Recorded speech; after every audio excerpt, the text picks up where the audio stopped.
Young at Heart by Pam Young. Eat all the dessert you want and not gain weight.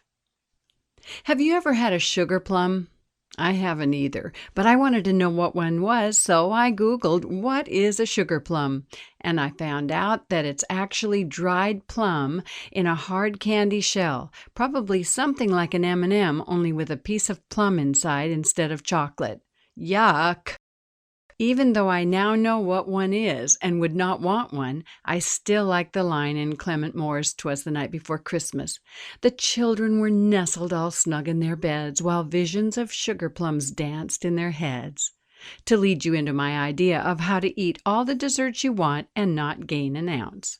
But before I do that, did you know that Clement Moore might not be the author of "'Twas the Night Before Christmas"? That's right. It seems several big-deal scholars who have studied the life out of that poem believe Henry Livingston Jr. actually wrote it 18 years earlier. I ended up spending about a half hour reading about the mystery of who really wrote it. I have to say, I think Moore ripped off Livingston. Google is very dangerous for an easily sidetracked person, because I should be through writing this essay by now. Back to my idea. Last night, I dreamed I was at a dessert buffet.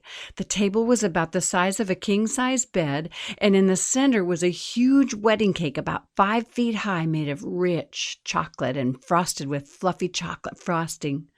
I had a large plate and started choosing my treats as I circled the cake, always keeping my eye on it. I purposely left room for a piece as my plate began to fill. There was a chef in white slicing the cake like they do at a meat carving station at some buffet restaurants. I got to tell him what size I wanted and requested it to fit in the space I'd left for it.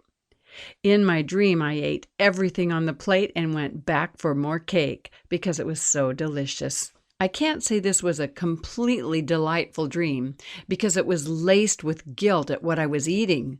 For the last 2 years, I've been following a very strict low-carb lifestyle. No sugar, no flour, no starches. And in our society where we celebrate with sugar, it's occasionally hard for me to be the odd one at a birthday party or wedding reception who doesn't get to have cake. Evidently, my subconscious mind was racking up some serious "it's not fair" time and let my dream world include this sugar fantasy feast. I have a dear friend who is an alcoholic and has been sober for 25 years, and she told me she's had similar dreams of drinking. I'll let visions of chocolate cake dance in my head anytime. What could be more fun than to polish off a plate of desserts, only to wake up and realize it's not going to show on my butt? Adore who you are. Adore where you are. Adore who you're with.